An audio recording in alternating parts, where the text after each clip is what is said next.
नवनाथ बन यांनी मविया सरकारवर जोरदार टीका करताना म्हटलं की मवियाच्या काळात संपूर्ण महाराष्ट्र भ्रष्टाचाराच्या विळख्यात अडकला होता।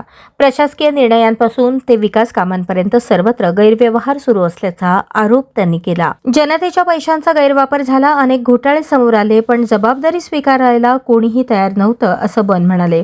सध्याचं सरकार पारदर्शकता आणि विकासावर भर देत असून भ्रष्टाचारमुक्त प्रशासन देण्याचा प्रयत्न करत असल्याचंही त्यांनी स्पष्ट केलं।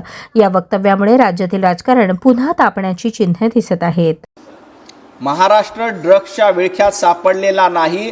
जिथं कोठी ड्रग्सची कारवाई असेल तिथं तातडीनं पोलीस जातात, चौकशी करतात, तपास करतात, दोषींवर कारवाई होईल। खरं तर महाराष्ट्र हे भ्रष्टाचाराच्या विळख्यात कधी सापडलं होतं?